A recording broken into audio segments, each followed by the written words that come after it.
Bueno, hola, ¿qué tal? Bueno, acá estamos en otra astrocharla, en esta séptima edición de las astrocharlas de la U. Hoy no está Carlitos, me toca a mí hacer la presentación. Primero estaban los auspicios, agradecemos al Instituto de Ciencias, a las autoridades de la universidad, a la gente de prensa, y creo que no me olvido de nadie, si me olvido de alguien. Bueno, al laboratorio sí es importante eh, por permitirnos seguir con estas astrocharlas. Y bueno, hoy seguimos con la parte de física, de plasmas, digamos, plasmas astrofísicos. Tenemos acá con nosotros al doctor Daniel Gómez, que es licenciado en física, doctor en física de la Universidad de Buenos Aires. Yo lo envidio mucho, más allá de por el pelo, porque se ha hecho un postdoc en Hawái, y recuerdo bien. Sí. Tiene más de 100 publicaciones. Eh, no sé cuántos tesistas de doctorados o tesistas de grado, pero 10 Una decena, sí, de del cada. orden de 10, y ha sido premiado con el Spirit Abdus Salam por el Instituto Internacional de Física de Trieste en el 2017, creo Creo que que es por sí, ahí, creo que sí. y con el premio CERSIC de la Asociación Argentina de Astronomía. Bueno, es experto en plasmas astrofísicos. Eh, y bueno, trabaja en el IAFE y en la Facultad de Ciencias Exactas y Naturales de la UBA desde hace muchos años, a pesar que es una persona muy joven. Así que bueno, le damos la bienvenida a esta nuestra charla. La verdad que es un gusto, así llamárselo personal, que estés acá con nosotros. Gracias, gracias, Claudio. Con Claudio nos conocemos desde hace muchos años, con Carlos también. Lamento que no esté hoy acá, pero es un gusto. Veo caras conocidas también desde hace muchos años. Así que agradezco a ellos, a los organizadores, a Diego y Andrea por la logística. Y bueno, y a la gente que se vino para la charla un viernes a la tarde. Les agradezco también a todos los que están y los que están en forma virtual por poner el hombro en la universidad pública. Es muy importante bancar la universidad pública. Como Claudio dijo, yo también me formé enteramente en la Universidad de Buenos Aires y escuela primaria, secundaria pública, y es algo muy importante que en este país tenemos que seguir sosteniendo. Bueno, mi idea hoy es contarle algunos de los temas en los que trabajo, no solo yo, por supuesto, sino hay todo un grupo de gente que se ha ido formando en tesis de licenciaturas, doctorados, a lo largo de los años, y que puedo resumir a través del título de la charla como física de plasmas. Ahora les voy a contar qué es un plasma, aplicado a plasmas espaciales, astrofísicos. Nosotros distinguimos plasmas espaciales como aquellos que están en la región del universo que nos es accesible por satélites, básicamente nuestro sistema solar. Astrofísico es aquello que observamos básicamente a través de la luz que recibimos, pero hoy día también a través de ondas gravitatorias o rayos cósmicos. Y quería hablar un poquito de plasmas de fusión, que es tecnológicamente un desafío importante que hace años, en el que hace años se está trabajando. No es un tema en el que yo trabajo, pero me parecía importante contarle algunos conceptos básicos sobre el particular. Yo hago docencia en el Departamento de Física de la Facultad de Ciencias Exactas de la UBA y investigación en el IAFE, que es el Instituto de Astronomía Física del Espacio, que es un instituto de dependencia compartida por la UBA y por el CONICET. Bueno, plasmas en la naturaleza, solo para mencionar un par de ejemplos, o antes de mencionar un par de ejemplos, les digo ¿qué es un plasma? Un plasma es un gas de partículas eléctricamente cargadas. Entonces se comporta como un gas tiene las propiedades de un gas neutro como la atmósfera terrestre, pero al ser eléctricamente cargadas, reaccionan frente a fuerzas eléctricas y magnéticas, lo cual hace que tengan comportamientos particulares que merecen ser estudiados puntualmente. Por ejemplo, las auroras, que son estos abrillantamientos que se observan en el cielo de tanto en tanto, fundamentalmente los polos norte y sur, que corresponden a partículas cargadas que penetran en nuestra atmósfera, en el campo magnético terrestre, y producen esa luz de distintos colores según la energía y el tipo de partículas. Los relámpagos que se dan durante las tormentas también, estas descargas eléctricas, también corresponden a corrientes de partículas eléctricamente cargadas por una diferencia de potencial entre la nube y la Tierra. O también plasmas artificiales como los que hay dentro de, bueno, no sé, en estos tubos fluorescentes. Los tubos fluorescentes más modernos usan LEDs, que es otra tecnología. O sea, no son fluorescentes. Los tubos fluorescentes que se usaban hasta hace algunos años tenían un plasma dentro que debido a colisiones de partículas cargadas en el interior también produce la luz que necesitamos. O el Magiclick, que muchos o todos usamos para encender las cocinas, también hay una pequeña descarga eléctrica que se da entre el aparato y bueno, hay una descarga incandescente que, bueno, enciende gas o cualquier gas combustible que tenga las cercanías. Eso es más o menos para decirles que plasmas son cosas con las que nos encontramos frecuentemente, son cosas que conocemos.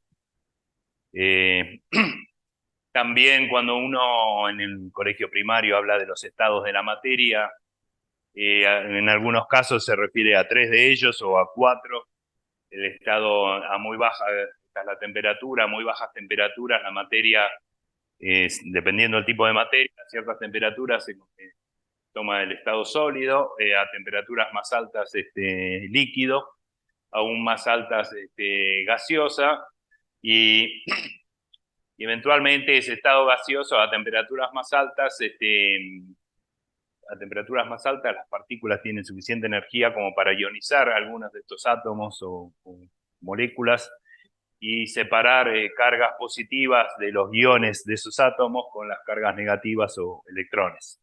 Entonces lo que uno tiene acá es una mezcla de un gas cargado positivamente y coexistiendo con un gas de electrones habitualmente cargado negativamente. A esto le llamamos un plasma. Entonces hay ciertas similitudes entre estos dos estados de la materia. Se comporta como un gas, cumple ecuaciones de la fluidodinámica que voy a usar para las cosas que les voy a mostrar, que ya he usado para las cosas que les voy a mostrar. Pero esto reacciona frente a fuerzas eléctricas y magnéticas y esto desde luego, entonces hay diferencias en los comportamientos. Las fuerzas eléctricas me refiero a que si uno tiene un campo eléctrico, o sea, un campo, en este caso eléctrico, tal como uno conoce el campo gravitatorio, campo eléctrico presente en todo punto del espacio, lo que hace frente a cargas cargadas positivamente es acelerarlas en la dirección y sentido de ese campo, y las cargas negativas se aceleran en el sentido opuesto. Un campo magnético es en todo sentido también un campo, pero la manera en que afecta a las cargas es diferente. Las cargas tienden a orbitar alrededor de las líneas de campo debido a fuerzas que acá, la fuerza magnética que acá está expresada. Esa trayectoria usualmente espiral porque es una órbita perpendicular al campo, pero con una velocidad constante. Eventualmente a lo largo de ese campo, esas trayectorias espirales tienen orientaciones distintas según la carga y pues, por supuesto esas cargas puestas en movimiento constituyen corrientes eléctricas y esas corrientes eléctricas a su vez son fuente del campo magnético y si hay separación de cargas, esa separación de cargas también es fuente del campo eléctrico. O sea, no es el comportamiento de los plasmas. En el caso más sencillo, los campos eléctricos y magnéticos están presentes y están dados de antemano, pero en el caso general esos campos son generados por el movimiento de las mismas partículas. Entonces lo que uno termina teniendo cuando estudia la dinámica de plasmas es ecuaciones que describen la dinámica de la materia, por ejemplo, ecuaciones de fluidos, o ecuaciones que vienen de la teoría cinética, o ecuaciones de Newton, según distintos tipos de aproximaciones para el comportamiento dinámico, acoplados con ecuaciones de Maxwell, que son las que describen el comportamiento del campo eléctrico y del campo magnético. Ese sistema de ecuaciones, que tiene distintas aproximaciones según el uso, es lo que usualmente conocemos como magnetohidrodinámica. Son ecuaciones magnetohidrodinámicas, o MHD, son ecuaciones que mezclan ecuaciones mecánicas con ecuaciones de Maxwell. Una de las características de los plasmas por lo general son muy buenos conductores, como uno se puede imaginar. Uno tiene un gas de cargas libres, entonces eso conduce la electricidad muy bien, y ese alto conductor tiene un comportamiento a bajas velocidades, se comporta de manera que si yo tengo un tubo manojo de líneas de campo magnético, o lo que llamamos un tubo magnético, y uno de alguna manera mueve ese tubo magnético, la materia que está embebida en ese tubo se mueve solidariamente, y viceversa. Si uno mueve la materia a través de alguna fuerza externa, las líneas de campo magnético se mueven también. Esa propiedad, que vale para plasmas de alta conductividad, se llama congelamiento entre el campo y la materia. Es una propiedad que, bueno, expliqué apenas brevemente, pero que la voy a usar en algunos de los ejemplos que siguen. Bueno, en astrofísica, campos magnéticos hay a muchas escalas, en los más diversos objetos. Menciono algunos. La Tierra sabemos que tiene su propio campo magnético, ese que detectamos con una brújula. El campo magnético terrestre es lo que se llama dipolar, tiene una forma geométrica muy sencilla y muy estable en el tiempo. Si bien sabemos que a tiempos largos el campo magnético terrestre se invierte, no se mantiene constante. El campo solar es bastante más complicado. El Sol tiene su campo magnético también, no es dipolar para nada, tiene una estructura muy complicada. Lo que uno observa acá es un plasma en rayos X en la muy alta atmósfera, que es lo que se llama la corona. Voy a hablar un poco más de la corona enseguida. Y toda esa estructura geométrica compleja tiene que ver con la geometría de los campos magnéticos del Sol, que son bastante más complicados que los de un dipolo, espacialmente complicados, y también temporalmente. Acá este es el Sol superpuesto, una foto por año, y al cabo de 11 años se observa lo que uno llama el ciclo solar. O sea, el Sol se llena de estas estructuras magnéticas durante 5 años y se despuebla en los 5 o 6 años siguientes, y ese ciclo se observa y es bastante regular, y se observa desde las observaciones. Hay un correlato de esto, que son las llamadas solares, que se observan muy fácilmente en cualquier telescopio, y de hecho las observó Galileo. Entre las primeras observaciones que hizo Galileo con el primer telescopio, observó manchas solares, y desde 1610 más o menos se viene estudiando la serie temporal de manchas solares. Eso es otra área de estudio donde la dinámica y el comportamiento del campo magnético en el Sol tiene un montón de particularidades que merecen ser estudiadas. El medio interestelar, el medio que hay entre estrellas y estrellas, no es vacío, es un medio de muy baja densidad, pero que hay gas, y sabemos también que ese gas tiene campos magnéticos asociados, también de muy baja intensidad, pero que existen, y su comportamiento produce efectos que también son objeto de estudio. Los púlsares son estrellas de neutrones, son estrellas muy compactas, que también son compactas su densidad de materia, y muy compacta la densidad de líneas magnéticas, y además son muy rápidos rotadores, y bueno, tienen, como digo, campos magnéticos muy intensos. Los discos de acreción son estructuras que se forman alrededor también de objetos compactos. Es materia que está cayendo hacia ese objeto compacto. Puede ser una enana blanca, una estrella de neutrones, puede ser un agujero negro también.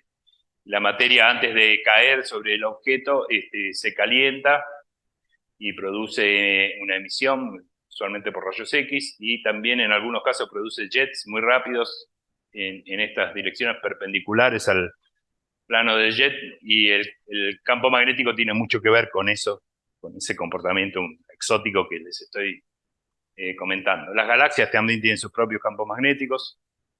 Se sabe las galaxias espirales que tienen brazos espirales como la nuestra, como la Vía Láctea, sabemos que tienen campos magnéticos que tienden a orientarse a lo largo de esos brazos espirales, usualmente con mayor densidad de campo magnético entre un brazo y el otro. Son todas generalidades para decir los campos magnéticos están en estos objetos y en muchos otros. Los distintos planetas del sistema solar también tienen campos magnéticos. Casi todos tienen campos magnéticos, hay un par que no tienen, entonces también ahí uno puede preguntarse por qué estos sí, por qué estos no. Y bueno, eso es más o menos un área de la astrofísica muy vasta, pero que tiene el estudio de la física del plasma como una parte necesaria para investigar por lo menos estos fenómenos desde el lado teórico. Esta es una película de la corona solar.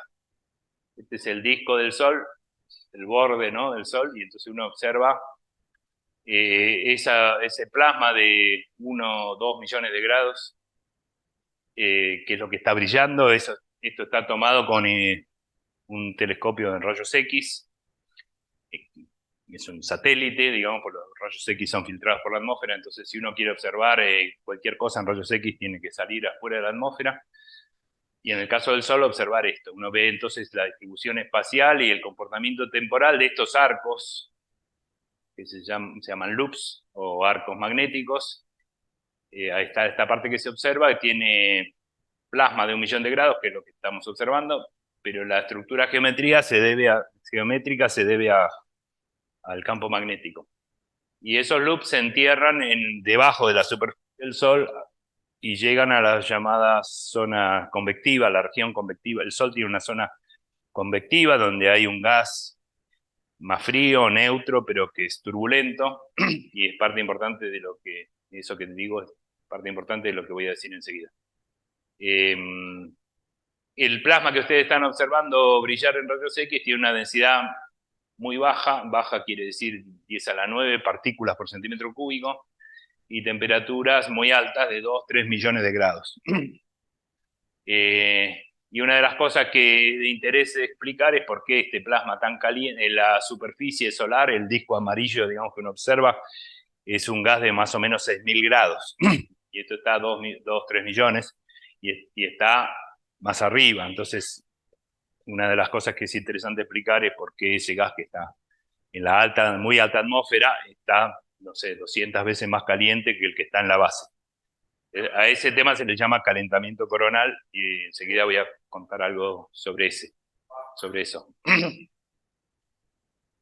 Lo que voy a contar tiene que ver con que el campo magnético no solo le provee la geometría, esta geometría variable que se observa, sino que también parte de la energía que está en el campo magnético es la que provee el calentamiento del gas. Este gas es calentado hasta 2, 3 millones de grados porque parte de la energía magnética se disipa en forma de calor a través de lo que se llama efecto Joule. El efecto Joule uno lo asocia con corrientes eléctricas, es el que en las resistencias eléctricas, en los circuitos, produce calor.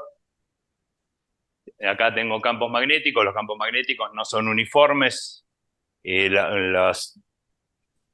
no quiero decir rotor, pero una forma espacial complicada del campo magnético lleva asociada una corriente eléctrica, por una de las ecuaciones de Maxwell. Entonces, si yo veo un campo magnético muy distorsionado, tengo que sobreentender que ahí también hay corrientes eléctricas que las transportan el mismo plasma, y esas corrientes eléctricas se disipan por efecto Joule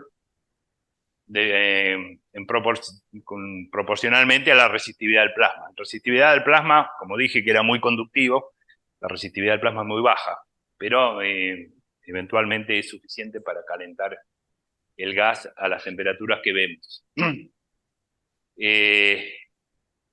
Ahora, las inhomogeneidades del campo magnético que se observan son muy grandes. Estas son escalas muy grandes. El radio del Sol son 700.000 kilómetros. Así que estas son estructuras de, no sé, 50.000, 60.000 kilómetros, son gigantescas. Entonces, si yo estimo por la inhomogeneidad del campo magnético cuál es la densidad de corriente, me da que no es suficiente por efecto Joule para calentar y llevar el plasma a las temperaturas que se observan. Entonces necesito hacer alguna propuesta teórica que agilice la disipación. Lo que nosotros hacemos es, estas son las únicas ecuaciones que voy a mostrar, es agarrar uno de estos arcos magnéticos para hacer un modelo teórico, ¿no? Cualquiera de estos arcos, enderezarlos de manera que esta es la superficie del Sol y acá arriba de nuevo la superficie del Sol. Estamos suponiendo que esa curvatura no tiene ninguna relevancia en el fenómeno que estamos por estudiar. Lo que sí es importante que esta, que es la superficie del Sol, y esta también, tiene un movimiento debido a la región convectiva del Sol.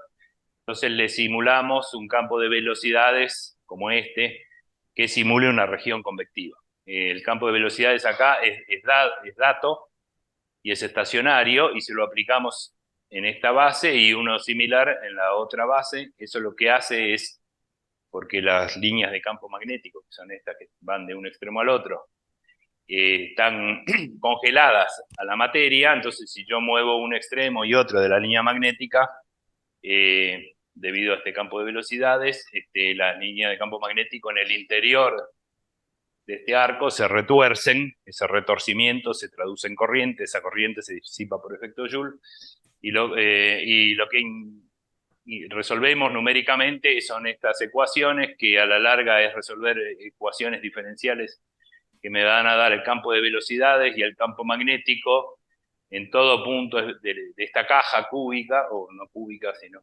elongada, y en toda posición y en todo tiempo. Y una vez que yo tengo campo de velocidades y magnético, bueno, puedo calcular muchas otras cosas, la corriente, la disipación de energía, en función de la posición, en función del tiempo, y eso es lo que hacemos.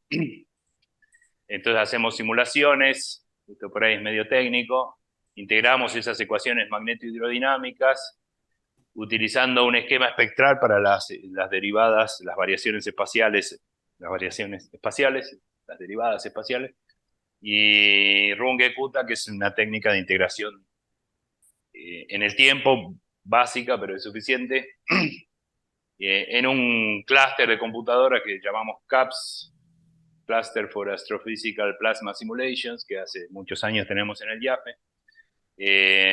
Y bueno, lo que les voy a mostrar son simulaciones que hicimos hace varios años, son bastante modestas hoy día, son 512 en esta caja. Perdón. 512 puntos de grilla por 512 por 100 puntos de altura. Porque la la complejidad espacial se da mayormente en las direcciones perpendiculares.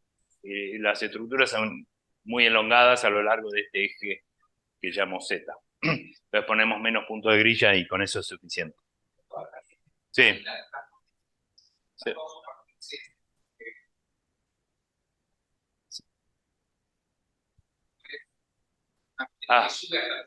Estos son velocidades. Esto que está acá lo aplicamos nosotros, es dato. En rojo y en azul lo que estoy mostrando es lo que se llama la vorticidad, que es el rotor de la velocidad. O sea, esto rojo, no me acuerdo, pero gira en sentido antihorario y el azul gira en el sentido contrario. Son unos vórtices que simulan el movimiento en una superficie y otro de la misma naturaleza en la otra. Las corrientes se van a dar en el interior. No sé si te respondí. ¿Sí? Sí. Exactamente, en la superficie. Y ahora te voy a mostrar las corrientes en el interior, que son el resultado de la simulación.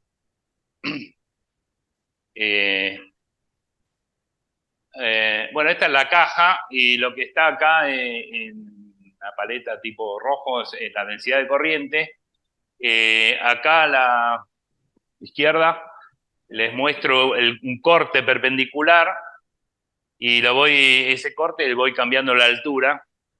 Espero que se vea, no sé si se llega a ver. ¿Se ve? Sí, se puede. Ah, ¿se ve mejor?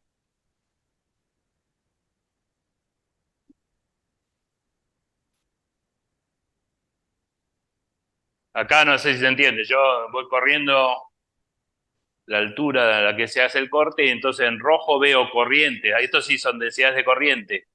En rojo si es que van para arriba y en azul si van para abajo o al revés, pero es lo mismo, o sea, son corrientes opuestas en un plano perpendicular a esta caja.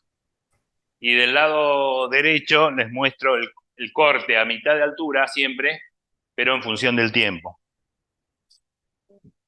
Tarda un poco porque al principio parto de un campo magnético uniforme, pero bueno, de a poco se van generando esas corrientes y esta es la evolución en el tiempo a mitad de altura.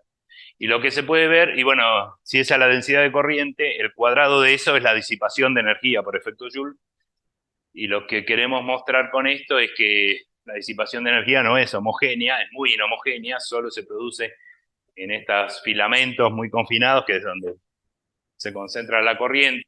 Y eso pasa porque el medio este es turbulento, la energía que uno le inyecta en escalas grandes por estos campos de velocidades relativamente grandes, fluye hacia escalas más chicas donde la disipación es mucho más eficiente.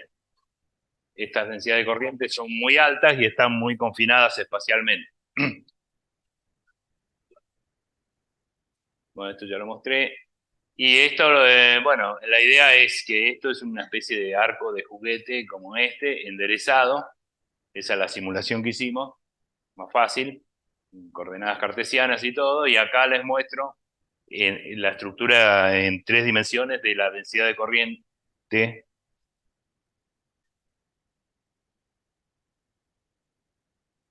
Bueno, esto es en función del tiempo y de la posición. Las regiones donde se disipa la energía son muy filamentosas, son muy microscópicas. Serían más microscópicas si en vez de poner 500 puntos de grilla pudiera poner, no sé, 10.000.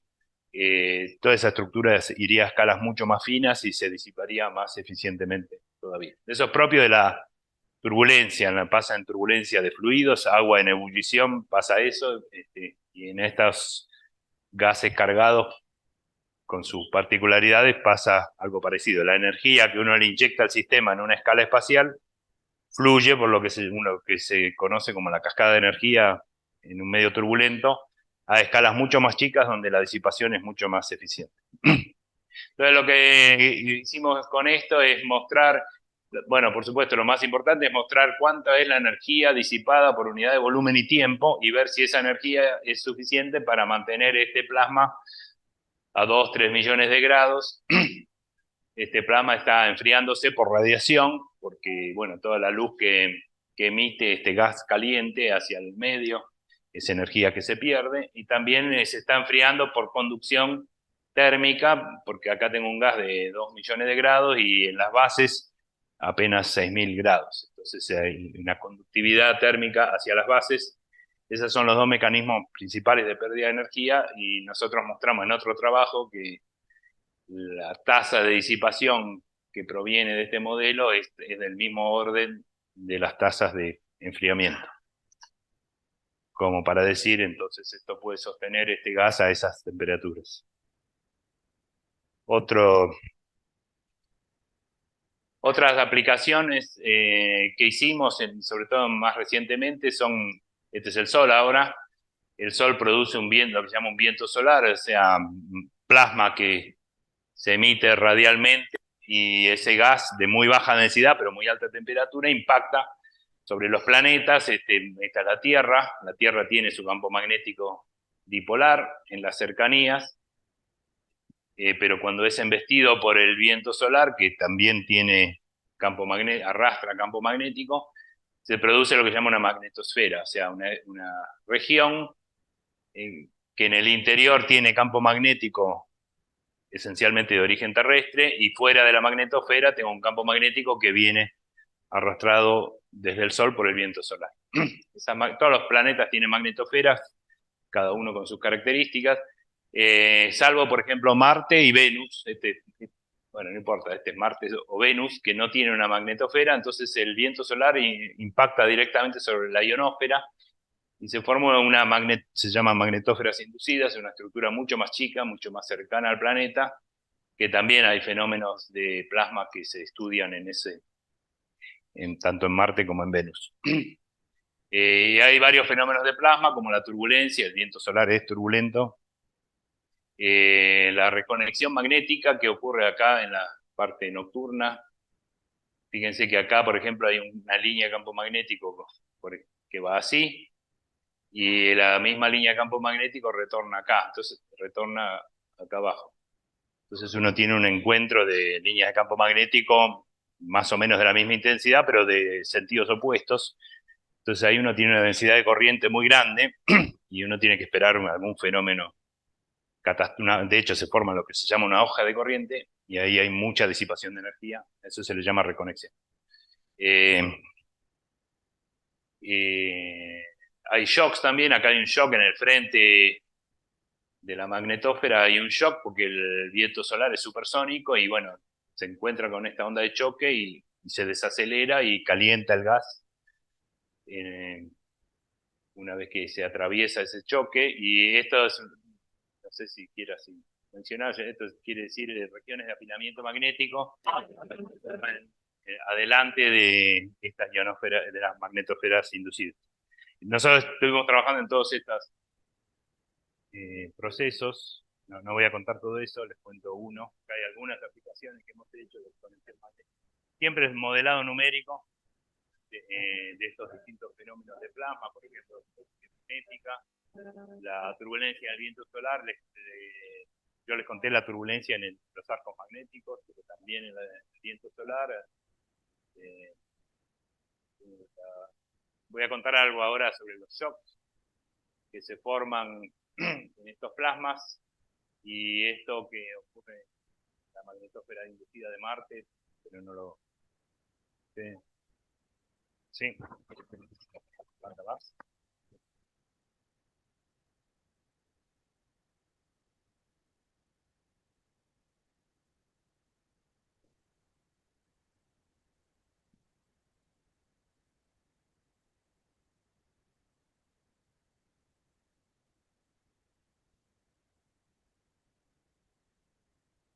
¿Escuchás?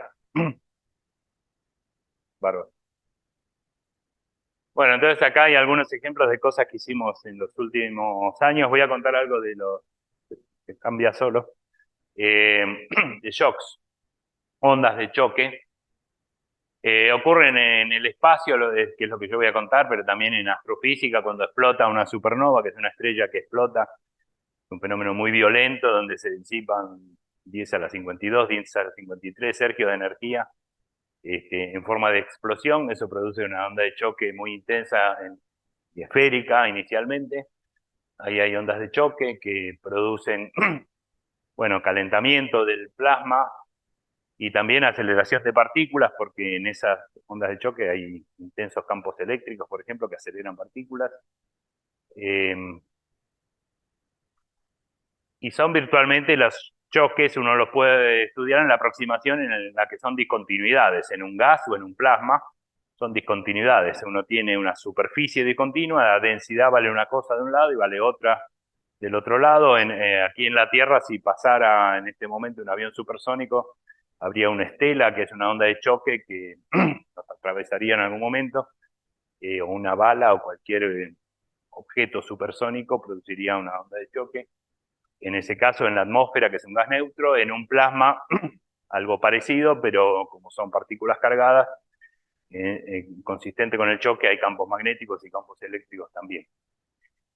Lo que nosotros queremos hacer ahora con una aproximación que va más allá de la MHD, que son modelos que llamamos multifluidos. O sea, tenemos en cuenta que el plasma está hecho de protones, pero también de electrones, un poco de helio, etc. Entonces es una descripción un poco más compleja que MHD. Entonces uno puede encontrar en el marco de esa descripción escalas espaciales que van asociadas a fenómenos de plasma que no están presentes en MHD. Por ejemplo, esto es una sonda, no sé si, sí, de la misión Cluster, que es una de los satélites que dan vuelta alrededor de la Tierra, y la misión Cluster mide in situ, en la región que la que va moviéndose, la magnitud del campo magnético y algo más que no leo. Sí, hay dos curvas superpuestas, casi iguales. Una es la magnitud del campo magnético y la otra es la temperatura. Se mueven bastante sincrónicamente. Y lo que uno ve acá es un fuerte gradiente en esta zona que corresponde al cruce del choque el choque frontal que se llama bow shock terrestre. Si la sonda cruza esta región, registra este salto en el campo magnético y también en la temperatura. El gas en la zona interna, después de cruzar el choque, está mucho más caliente y el campo magnético también es bastante más intenso. Y lo que se observó, esto es un resultado observacional, por supuesto, del 2011, un espesor muy delgado de, perdón, no leo, 17 kilómetros. El radio terrestre son 6.000 kilómetros, 17 kilómetros, parece un montón para nosotros, pero es una estructura muy delgada en estas escalas. Y entonces en ese momento se asoció esa escala espacial con lo que se llama la longitud inercial de electrones, que es una escala típica del plasma, que es esta que está acá, es la masa del electrón por la velocidad de la luz al cuadrado, una constante, y la densidad de electrones, raíz cuadrada de todo eso. Eso es una longitud característica en los plasmas muy pequeña, fíjense que es proporcional a la raíz de la masa del electrón, una masa muy pequeña, así que la escala esta de longitudes es muy chica y normalmente uno estudia plasmas y nunca llega a estas escalas suficientemente chicas, pero en este caso esta escala es muy angosta y no hay otro fenómeno físico a la vista con el cual asociarlo. Entonces lo que nosotros hicimos es querer ver si con una simulación podemos encontrar que las ondas de choque en un plasma formado por muchos fluidos, el espesor, la estructura interna de ese choque tiene que ver con esta longitud característica. Entonces estas son simulaciones muy sencillas en una dimensión, en la dimensión perpendicular en esta dirección, perpendicular al choque, y lo que hacemos es propagar una onda que se llama una onda magnetoacústica rápida. Es una de las ondas que se propagan en el gas neutro, se propagan ondas acústicas. En los plasmas se propagan ondas magnetoacústicas rápidas, magnetoacústicas lentas. Hay distintos modos normales de oscilación de ese plasma. Esta es una de ellas. Entonces lo que hacemos es, inicialmente, esto es a t igual a 0 por distintos perfiles. Por ejemplo, la velocidad, el perfil de velocidad de una onda magnetosónica rápida, el perfil de densidad, el campo magnético perpendicular, por poner algunos perfiles, a t igual a 0, esto corresponde a una onda magnetosónica rápida. Si las ecuaciones de plasma fueran lineales, yo hago evolucionar esto numéricamente y debería haber la propagación de esa onda y nada más. Como no son lineales, hay un fenómeno de empinamiento de las pendientes de esta onda que hace que esto devenga en una onda de choque. Y eso es lo que estudiamos. O sea, esta onda, en vez de... las condiciones de contorno en la dirección horizontal son periódicas, de manera que lo que sale por la derecha reingresa por la izquierda, pero lo que quiero mostrar es que lo que empieza siendo una onda sinusoidal, al cabo del tiempo se vuelve un choque, algo que parece una discontinuidad, pero que tiene un espesor. Y lo que queremos ver ahora es este espesor tiene que ver con la escala inercial de electrones. Entonces lo que hicimos son en lo que muestro acá son varias simulaciones para distintos valores del cociente de masas. El cociente de la masa del protón dividido la masa del electrón es lo que está indicado acá. Por supuesto sabemos que la masa del protón dividido la del electrón es, si no me equivoco, 1836. Esta es la simulación que tiene un cociente de masa realista. Y las otras tienen un cociente de masa falso, es el tipo de cosa que podemos hacer en una simulación. La última curva es el cociente de masas es 1, es decir, que sería un plasma de electrones y positrones, que no tiene mucho que ver en esto que estamos estudiando, pero variar el cociente de masas equivale a estudiar plasmas con masas del electrón distintas. Y lo que vemos es que si las masas del electrón son distintas, los anchos de lo que está en azul es la rampa, se llama la rampa, la región de la discontinuidad, entre comillas, y lo que queremos es ubicar esa rampa y medirle el ancho, estimar el ancho. Y entonces eso es lo que hicimos, estimamos el ancho, este es el ancho de la rampa para cada una de estas corridas que tienen distintas masas del electrón, el cociente de masa, que es lo mismo para nosotros, en función de la longitud inercial de electrones, y lo que vemos que se da, no sé si son 10 corridas, se da muy bien, con lo cual quiere decir que el ancho de estas choques está controlado por la masa de los electrones. La mayor o menor masa de electrones produce choques más anchos o más delgados, coincidiendo con lo que mostraba esa observación in situ que les mostré hace un rato. Bueno, y por último, no sé cómo ando de tiempo, me quedan 2, 3 transparencias.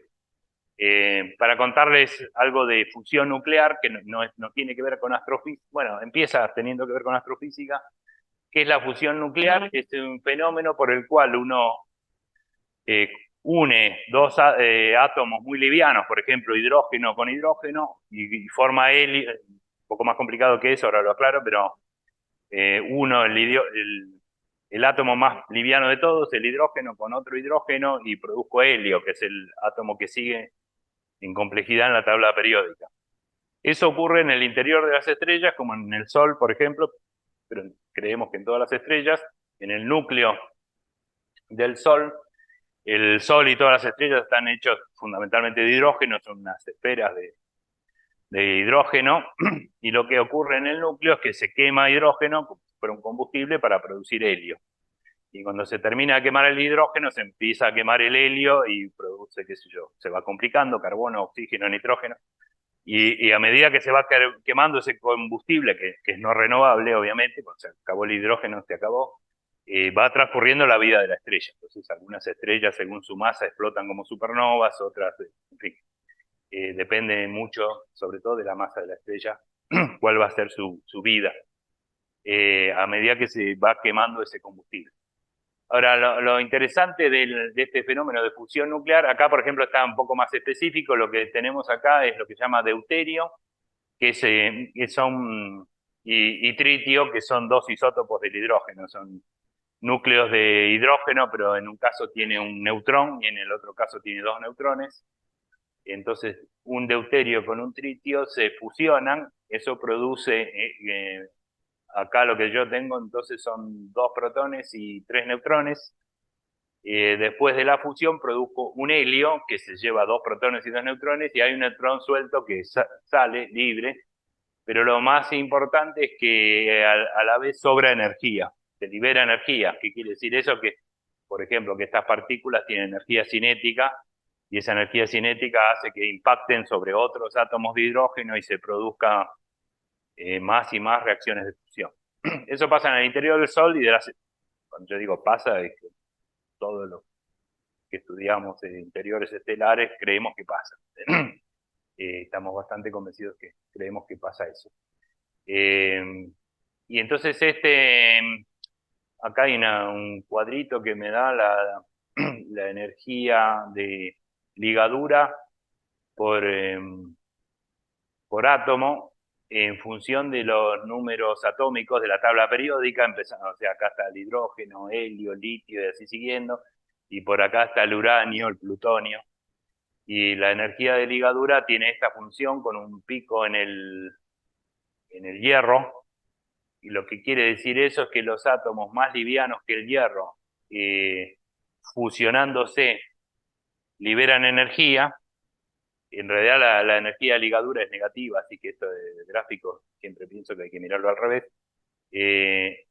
Pero este crecimiento de la curva de este lado dice que los átomos más livianos que el hierro, si los fusiono, si tengo suficiente energía para fusionarlos, liberan energía, producen átomos más pesados y liberan energía, y inversamente los que están de este lado, o sea, el uranio, a la inversa, se fisiona y eso también produce átomos más livianos y energía. En ambos casos son reacciones exoérgicas, o sea que además de producirse la fusión o la fisión, sobra energía. Y eso hace, por ejemplo, calentar el medio. Y con el calentamiento del medio uno trata de aprovechar esa energía. Entonces tenemos desde hace mucho reactores de fisión, reactores nucleares, que por procesos de fisión liberan energía y uno con eso, para decirlo rápido, calienta agua y con eso mueve una turbina y tiene centrales eléctricas. Pero sería interesante si del otro lado tuviera reactores de fusión cuyo combustible sería hidrógeno, o sea, es algo virtualmente inagotable, además de limpio, porque el plutonio, el uranio son radiactivos y los productos de la fisión también, y tienen tiempos de vida muy largos, y entonces para los reactores de fisión eso siempre fue un problema. Si pudiéramos conseguir fusión, como ocurre en el interior de las estrellas, sería bárbaro. Y entonces es un tema relevante desde hace muchos años, ver la posibilidad tecnológica de producir reactores de fusión. Es algo que aún no se ha logrado, pero en el que se viene trabajando desde hace 20, 30 años, buena parte de la comunidad de plasma. Y bueno, hay virtualmente dos líneas, seguramente hay algunas más, pero esencialmente hay dos líneas de acercamiento al problema, de confinamiento.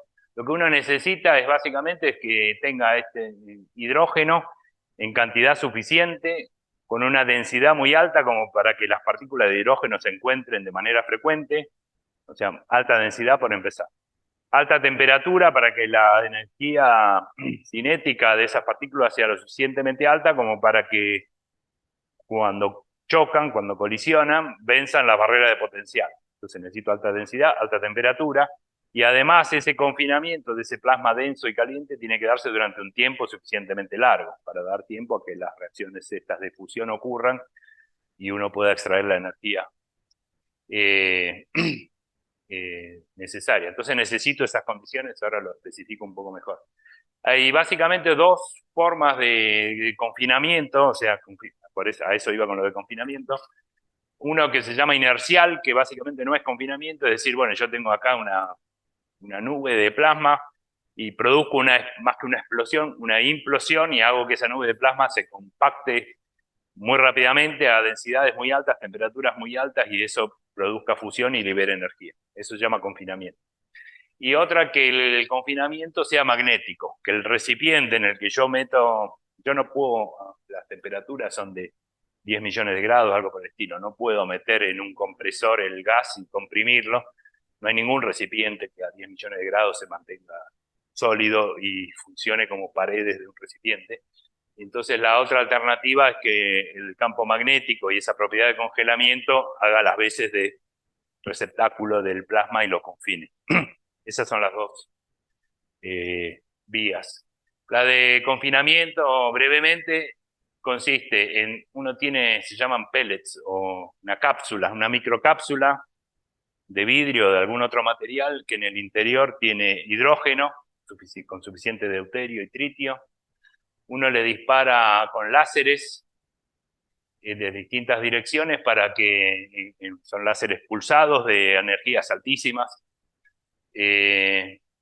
Esos láseres pulsados calientan fuertemente la superficie y producen una implosión, o sea, se calienta la superficie, se derrite básicamente, y entonces todo el gas que está en el interior implosiona hacia el centro, y entonces tengo ese plasma tiene una densidad mucho más alta, como esperábamos, temperatura también, porque yo le transferí energía cinética en esta láser, básicamente le entregó energía, y entonces acá, esta que durará microsegundos o tal vez menos, es tiempo suficiente para producir reacciones de fusión y buscar después tecnológicamente una forma de extraer esa energía y aprovecharla. Esas son más o menos las etapas del confinamiento inercial, dicho de forma breve. En uno de los experimentos, en el diciembre del año pasado, en un experimento que se llama NIF, National Ignition Facility, en California, reportaron un experimento en el cual obtuvieron 3,15 megajoules de energía de fusión, habiendo invertido 2,05 megajoules en los láseres. hay un montón de energía puesta en los láseres, pero por decir, obtuvieron un 50% más de energía de la que invirtieron. Como para decir eso, fue un evento positivo, muy alentador y, por ejemplo, como comparación, 0,33 megajoules se requiere para hervir un litro de agua. O sea, esto es un experimento para mostrar una prueba de concepto de que tal vez esto funcione. Hay que escalarlo de acá a tener una central eléctrica basada en esto. Hay tal vez 10 años de trabajo. Pero bueno, esa es una de las líneas. La otra es la de confinamiento magnético, que se hace, la estructura geométrica para el confinamiento magnético son toroides, la estructura magnética es toroidal, y entonces el plasma está confinado en una especie de donut, y ese campo magnético es comprimido para llevar la materia que está congelada a ese campo magnético a densidades mucho más altas. Es calentado a la vez por radiofrecuencias y eso es lo que se está intentando. Lo que yo les conté de palabra hace 5 minutos es lo que llama el criterio de Lawson, que consiste en que la densidad por la temperatura, por el tiempo de confinamiento, supere un determinado umbral para decir, ese es el umbral que necesito para tener ignición, o sea, tener fenómenos de fusión de manera que la energía que producen es más de la que me llevó a confinarlo. Esto se llama el producto triple, densidad por temperatura por tiempo, y lo que está en este eje vertical, en función de la temperatura.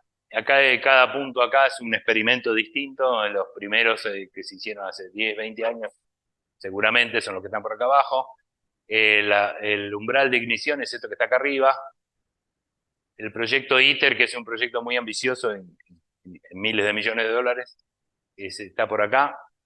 Es el que está buscando obtener fusión controlada primero. Y bueno, estos son otros experimentos que están en ese camino hacia obtener fusión controlada en un laboratorio. En ITER participan unos cuantos países, todos los que están acá en azul. China, Europa, India, Rusia, Japón, Corea y Estados Unidos. Y esta es una foto del ITER es un corte de un toroide. El plasma está en el interior no sé si se llega a ver, el corte es una estructura gigantesca, o sea, en ese toroide el ser humano entra, debe tener 5 o 6 metros de alto, más o menos. Y lo que aspiran es cuando esto esté funcionando en régimen, pueda, con una inversión de 50 megawatts, o sea, joules por segundo, obtener 500 megawatts. O sea, el éxito de esto sería obtener 10 veces la energía que se invierte. Es algo que está en camino, que quería comentar, que tal vez lleve unos cuantos años resolver. Hay montones de desafíos tecnológicos que no están resueltos, pero es el tipo de cosas que la comunidad de plasmas está trabajando. A mí, en lo personal, no me queda claro que esto termine siendo exitoso, pero me parece que hay que poner un ojo en eso. La Argentina no tiene un plan de fusión nuclear, sí lo tiene Brasil, por ejemplo.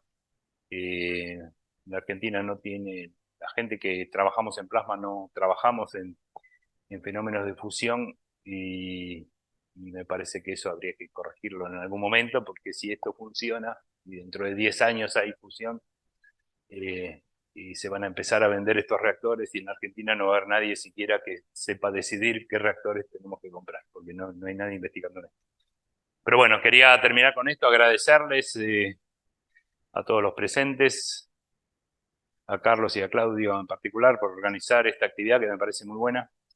Y bueno, si hay preguntas, los escucho.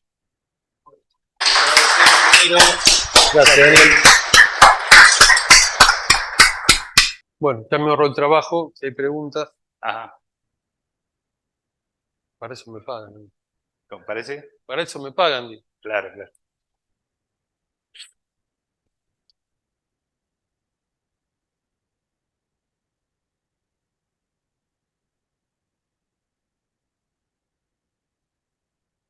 Bueno, muy buena la charla, muchas gracias. No.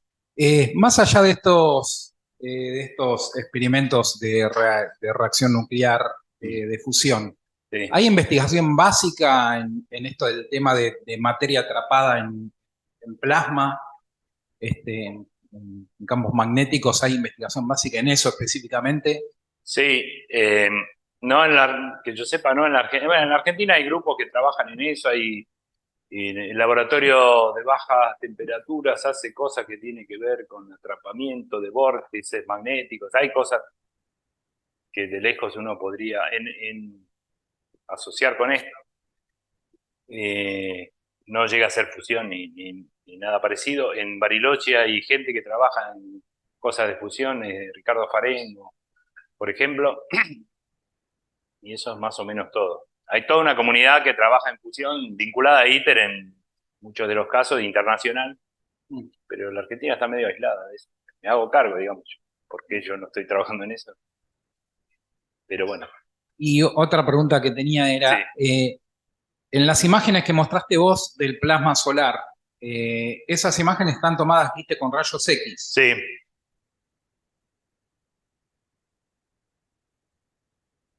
Bueno, esa es la película. O sea, es la técnica usual que se usa para ver, o sea, el campo magnético se aprecia a través de los rayos X. Sí. No hay otra cosa que sea tipo polarización de luz, nada. Más o menos, como campo magnético es bastante tenue ahí.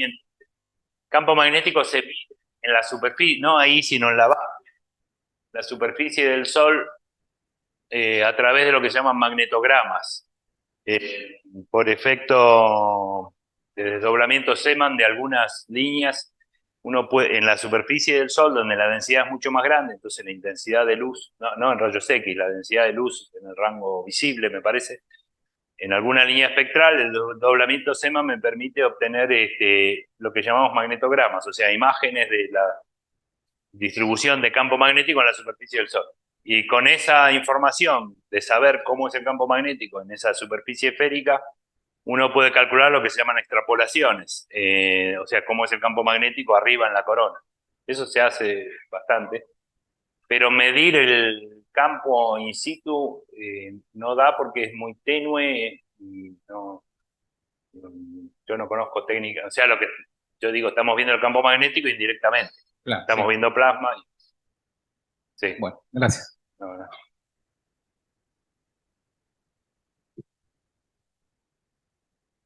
Rafael. Oh. Hola, muy linda la charla. Gracias. Tengo una pregunta. Vos nos mencionabas temperaturas entre 2 y 3 millones de grados en los chorros de plasma, ¿no? Sí. Así. En ¿A qué altura se da? ¿O se da justo en la parte más brillosa donde hace el arco? Sí. ¿O dónde? Sí. La parte más brillosa, blanca, digamos, son casi 10 millones de grados. 2, 3 millones es todo eso, sin entrar en detalle. La temperatura es máxima en el pico del arco, pero se mantiene, es casi un plató. La temperatura en función de la posición, acá, es más o menos... hay arcos muy brillantes que están a 10 millones de grados, al lado hay otro arco que está a 3 o 4 millones de grados. La temperatura en función de la altura es de 4 millones de grados y baja fuertemente acá, en lo que se llama la región de transición, de unos pocos millones de grados a 10.000 grados, que es lo que está la cromósfera, que es la superficie esta que uno ve acá, como el limbo solar. Ahí hay 10.000 grados y baja en 300, 400 kilómetros a lo largo del loop, baja de 10 millones o de 1, 2, 3 millones a 10.000 grados. Hay un gradiente de temperatura muy fuerte. No sé si te respondo la pregunta. Sí. Es variable la temperatura, pero más o menos ese es el rango.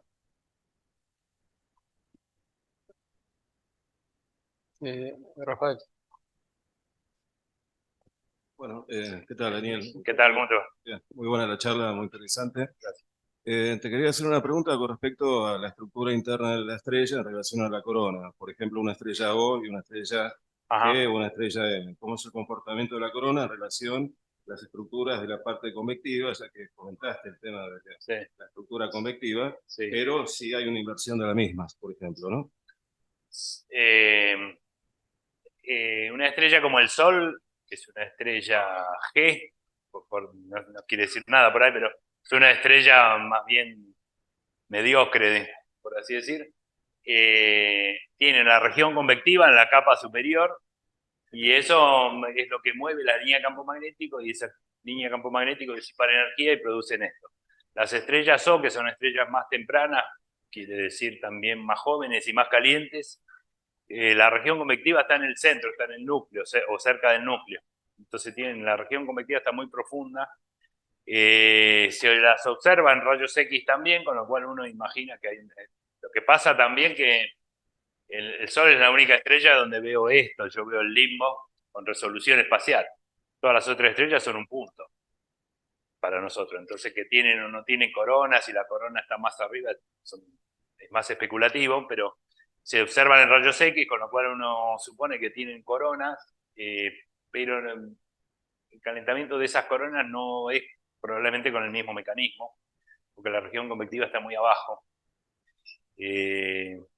Pueden ser simplemente vientos, lo que sí tienen son vientos estelares muy intensos, pierden mucho más intenso que el viento solar, entonces tal vez simplemente sea un viento muy caliente, y eso es todo. Tienen coronas, suponemos, pero la estructura de esa corona debe ser muy distinta. Pero ten en cuenta que solo vemos un punto, así que cualquier información espacial es una especulación.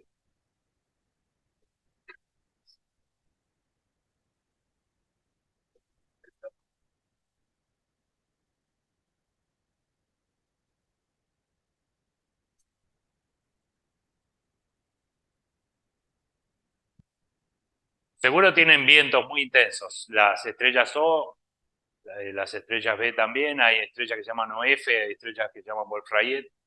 Todas ellas tienen vientos muy intensos, si me acuerdo bien, 10 a la menos 4, más o menos, 10 a la menos 4 masas solares por año. Quiere decir que en la vida de esas estrellas la pérdida de masa por el viento las va a afectar. Van a perder una cantidad, a lo largo de su vida, la pérdida de masa va a ser importante, y como para afectar su evolución. En el caso del Sol, la tasa de pérdida de masa es 10 a la menos 14. Es decir, que si el Sol viviera 10 a la 14 años, que no es el caso, vamos por los 5.000 millones de años, recién en ese caso, muy probablemente la masa que pierde el Sol por el viento solar, al Sol no le importe. Nos importa a nosotros porque nos pega, pero entonces hay cambios muy fuertes entre una estrella como el Sol y la estrella O. Hay cambios muy importantes que no sabría decirte bien cuán distintos son, pero no sé si te contesto parcialmente por ahí. ¿No hay nada al principio de la pregunta? ¿No hay nada al principio de la pregunta? Entonces falta algo. No sé si me abrís el micrófono acá o hablo por ahí. Estoy hablando, perdón. Tenemos público claro, virtual, así que tenemos Dale. como quiera, tenemos una pregunta de Florencia Carusela. Un saludo a Florencia. Pregunta por Zoom. ¿Qué afecta? Leo yo. Así descansas. ¿Qué afecta la dinámica de las reconexiones de las líneas de campo o flujo magnético solar? Reconexión hay en la simulación que yo mostré, en los arcos coronales, hay reconexión interna, modesta, digamos. Y reconexión es cuando uno tiene una línea de campo magnético en un sentido que se encuentra con otra de más o menos la misma intensidad en sentido opuesto. Entonces, los que saben física sabrán que la densidad de corriente es enorme, es infinita, eso corresponde a una hoja de corriente, hay mucha disipación de energía, y eso lo que hace es que las líneas magnéticas se conecten de manera... ¿Puedo usar el pizarrón? Sí, dale, todo tuyo. No sé si hay tiza. Si hubiera tiza, igual iba a ser un gráfico muy tonto, pero... genial. Ahora las manos. Uno tiene inicialmente, marco estos extremos como referencia, campo magnético. una línea así y una línea así. Como decía recién, acá hay una densidad de corriente enorme hacia adentro del pizarrón, hay un J muy grande. Eso lo que provoca es disipación, esa corriente por disipación Joule rompe el congelamiento que mencioné, y esto es antes. El después de la reconexión es que las líneas entonces ahora se conectan, estos mismos 4 puntos. Esta se conecta con esta.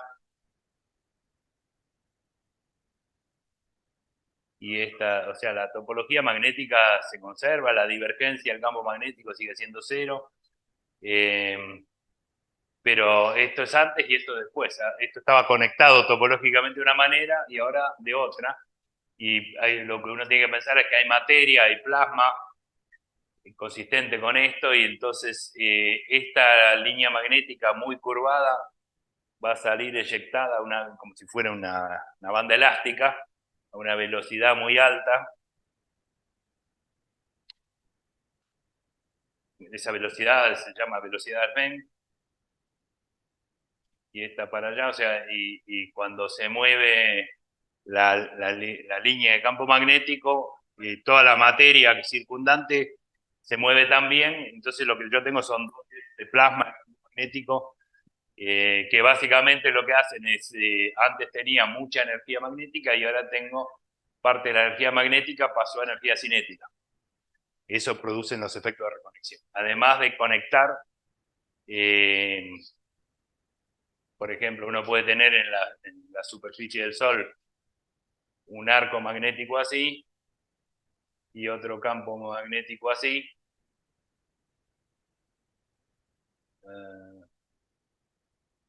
Que quiero hacer, creo que así. Y entonces yo puedo, si acá hay reconexión, esto puede terminar con una... No, creo que no. Bueno, eso puede ser también esto. Esto puede terminar en una estructura así y otra así. O sea, dos arcos que tenían algo de eso, por ahí se ve ahí también, si pone. Todo eso lo producen fenómenos de reconexión. En casi todo el volumen de plasma vale el congelamiento, o sea, el campo magnético y la materia se mueven juntos, pero cuando hay mucho estrés o densidades de corriente enormes, ese congelamiento se rompe, hay efecto Joule y la conexión de las líneas cambia. No sé si le estoy contestando a Florencia. Sí, y había una segunda, creo que sí, hay una segunda parte. ¿Cómo afecta el campo magnético terrestre? Hay reconexión también en las cercanías de la Tierra. ¿Qué hice con la tiza? Las cercanías de la Tierra ahora. Y la Tierra tiene su dipolo, por ejemplo así. Esto es campo magnético terrestre. Y por ahí tengo una línea de campo magnético que viene del Sol, así. Y entonces acá puedo tener reconexión también. Esto sería, acá hay mucha densidad de corriente. Y entonces esto también se conecta de manera distinta y de nuevo esto es el antes y el después. Sería que esta línea ahora se conecta y pasa a ser esta. Y la de abajo, bueno, más de lo mismo. Solo que acá es grande. Se reconectaron distintos. Entonces acá queda abierto, el plasma puede penetrar, parece un meteorólogo. Hay lluvias acá. El plasma puede penetrar acá por un rato y producir con partícula acelerada y producir las auroras. Las auroras tienen que ver con que las líneas de campo magnético terrestre se insertan en la Tierra acá y acá. Entonces, si hay partículas aceleradas, cargadas, van a viajar espiralando a lo largo de las líneas y van a entrar en la atmósfera justamente en los polos norte o sur. Y esas partículas cargadas, cuando colisionan con átomos de oxígeno o nitrógeno de la atmósfera, producen luz. Y se ve esa incandescencia que les mostré al principio. O sea, también hay fenómenos de reconexión en la Tierra, también hay fenómenos de reconexión acá, para no extenderme mucho más. lo que se llama la magnetocola terrestre, porque si esta es una línea, hay líneas del dipolo que son así, pero el viento solar obliga a que haya cierta línea que se extiende, y bueno, se va muy lejos y vuelve, y acá de nuevo se da la situación de reconexión, con un J muy grande. Y entonces si hay reconexión, estas dos líneas que ahora son así, dentro de un rato por ahí se cierran, y entonces hay materia que viaja a lo largo de las líneas y produce auroras o otras cosas, o tormentas geomagnéticas. Sí. Bueno, tenemos... ¿Eh? Sí, Gracias. tenemos otra. Florencia te agradece. Y hay otra de Daniel Mendicini también por Zoom. Agradece, da muchas gracias por la charla. Bueno, Y dice, ¿por qué los modelos predicen que en estrellas masivas tengan zonas de radiación lejos del núcleo, contrario a lo que suponemos para el Sol? zonas de radiación lejos del núcleo. No estoy seguro de entender, pero sí sé que las estrellas tempranas, como las estrellas O o B, tienen una estructura interior muy diferente, tienen un núcleo, tienen una zona convectiva rodeando el núcleo y después una región radiativa, y en el Sol es al revés. En el Sol, el núcleo, la energía que se genera por fusión en el núcleo, viaja radialmente a lo largo por conductividad térmica en una zona bastante grande del interior solar que se llama la zona radiativa, porque lo único que hace es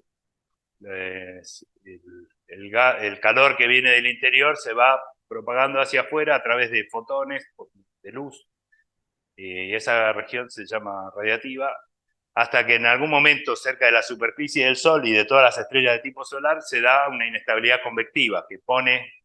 Inestabilidad convectiva es como cuando uno pone a hervir agua en una olla, la calienta desde abajo, al principio el calor se transmite por conductividad térmica, el agua está quieta y el calor que uno le entrega abajo se transporta hacia la superficie y se evapora algo de agua en la superficie, pero en algún momento se establece una inestabilidad convectiva, empieza la ebullición.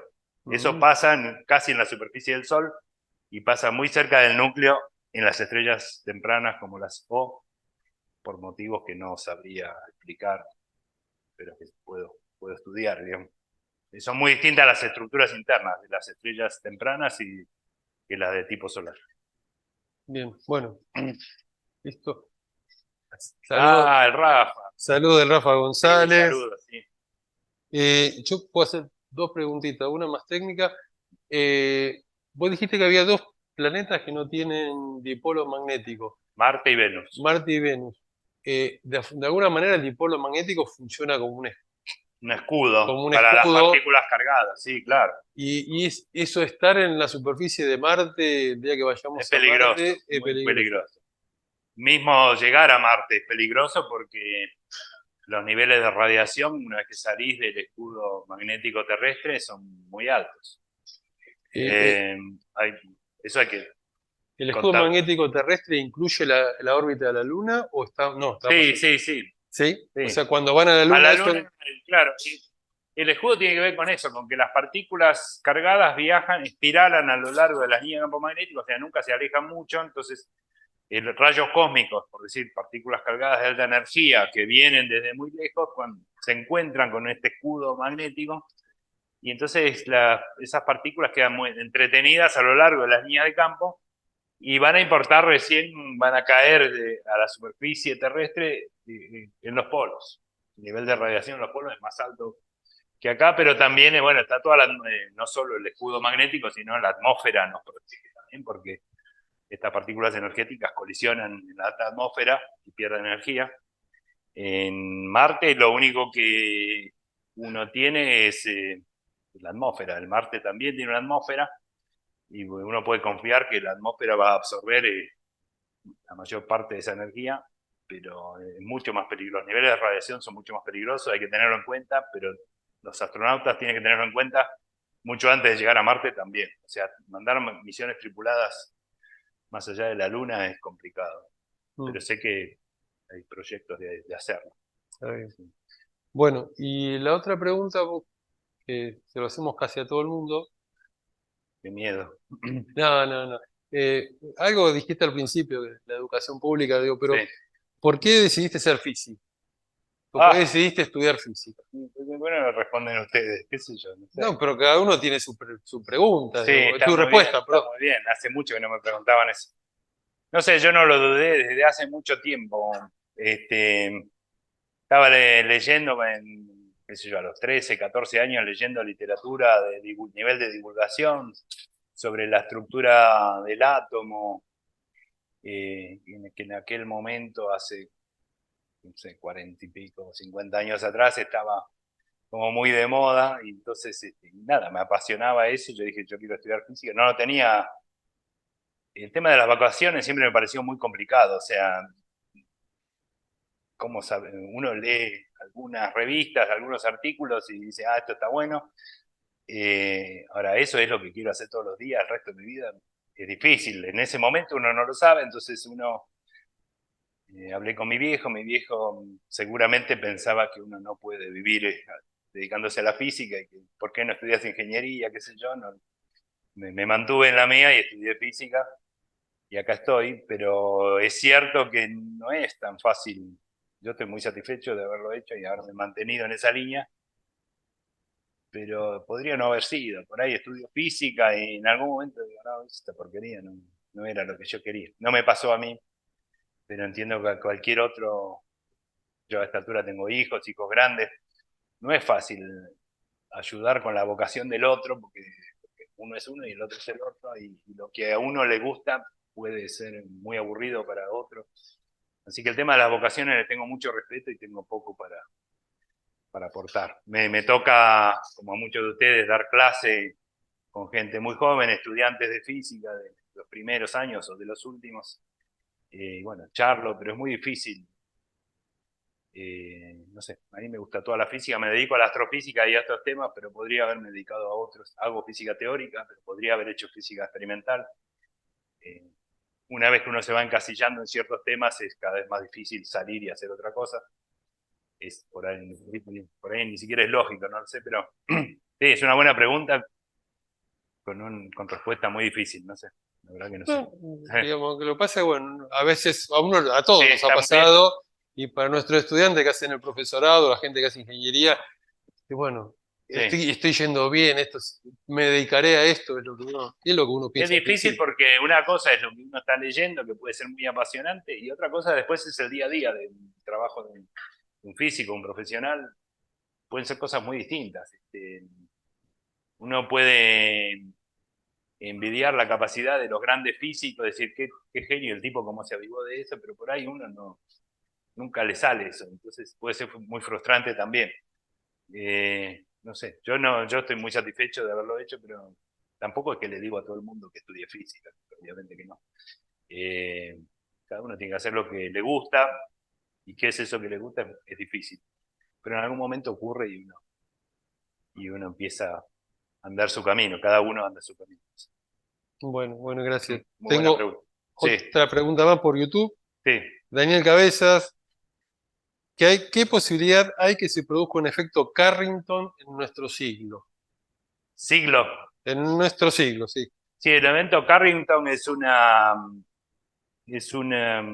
no hablé nada de, ¿cómo se llama?, de fulguraciones solares, que son explosiones que ocurren en la corona solar, donde se libera una cantidad, también por fenómenos de reconexión, pero mucho más importantes en energía. Las fulguraciones solares son 10 a la 32, 10 a la 33 ergios, que es un montón, equivale a la luminosidad de todo el Sol durante un segundo o algo parecido. Y toda esa materia y campo magnético es eyectado y puede producir un impacto importante sobre la Tierra y otros planetas. Carrington es un evento que ocurrió, no me acuerdo, hace como 100 años atrás. Como todos los eventos catastróficos, cuanto más catastróficos son menos probables, pero no puedo calcular la probabilidad ahora, pero son poco probables. La probabilidad que caiga un meteorito gigantesco sobre la Tierra es mucho más baja que la que caigan varios meteoritos muy chiquitos, por ejemplo, y esto va en la misma línea. El ciclo solar últimamente, en los últimos 2 ciclos, ha decrecido, está mucho más calmo el Sol en los últimos 2 ciclos que en los anteriores, entonces todas las predicciones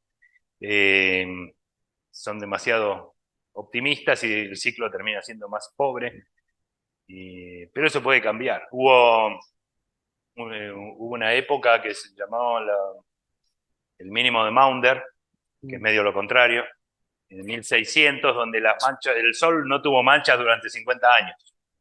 Entonces uno pudo, también era 1600, la ciencia estaba en una etapa mucho más precaria, uno podría haber pensado, bueno, entonces el ciclo magnético solar se extinguió y no va a haber más. Y nada, en el 1650, 1660 empezaron a haber manchas y el ciclo se recuperó. Así que es muy difícil tener predicciones, qué sé yo, es difícil predecir si mañana va a llover, así que esto es todavía más especulativo. Sí. Daniel, allá. Y quizás que coincida en el plano de la elipse de nuestro planeta, justo en ese ángulo, también es una probabilidad muy alta, ¿no? No te entendí de qué cosa. El efecto Carrington que mencionaba recién, Sí. puede dar en cualquier punto de la esfera del Sol, ¿no? Del Sol, sí. Coincida justo en el plano. La fulguración. Sí, ok. Puede haber eventos muy catastróficos en el Sol que no sean lo que se llama geoefectivos, o sea, hay una gran bocha de plasma salió del Sol pero no viene hacia la Tierra y entonces no hay ninguna consecuencia. Sí, eso se llama geoefectividad. La actividad solar se concentra entre el ecuador y las manchas solares, no están ni en el ecuador ni en los polos, nacen a latitudes medias, tanto en el norte como en el sur, y a lo largo de ese ciclo solar van viajando hacia el centro. Entonces, en esa zona, pero más arriba en la corona, puede haber eventos catastróficos. Y una vez que es eyectado, puede venir hacia la Tierra o por ahí zafamos, digamos. Eso también es difícil. Eso es más fácil de calcular, pero si va a haber esos eventos en el Sol, es difícil. Hay mucha gente estudiando la física solar, hay un grupo importante en el IAFE haciendo física solar, pero no con capacidad predictiva. Es como que los meteorólogos estudian las nubes, los vientos y qué sé yo, hay mucho de estudio, pero llegar a la capacidad predictiva que hoy día tienen los meteorólogos es otro nivel. O sea, una cosa es estudiar los fenómenos y sentir que los entendemos, y otra cosa es predecir cuál es la probabilidad del próximo evento Carrington.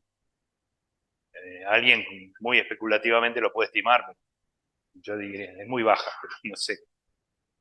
Bueno, si no hay más preguntas, te vamos a hacer entrega de un presente. Perdón. Hay una pregunta más. Otra más, gracias.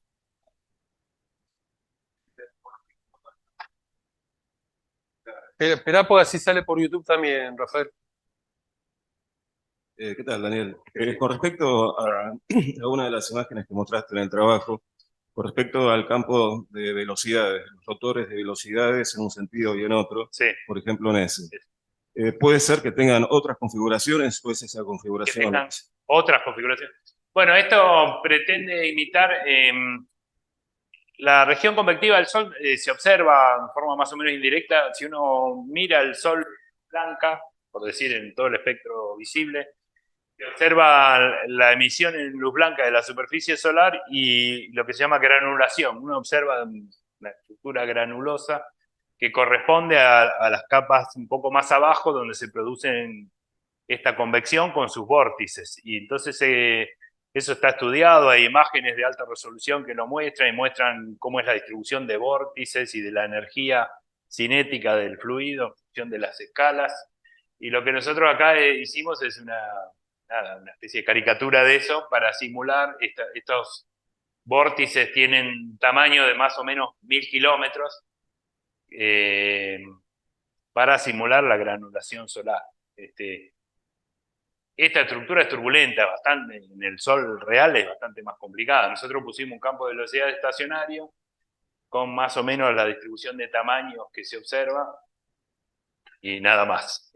Esto es mucho más simple de lo que hace el Sol, pero Sí, hay películas de granulación solar que muestran toda la complejidad de ese fenómeno, sí, que es turbulento, así que hay vórtices de este tamaño y todos los tamaños más chicos hasta que lo puedas resolver. Sí.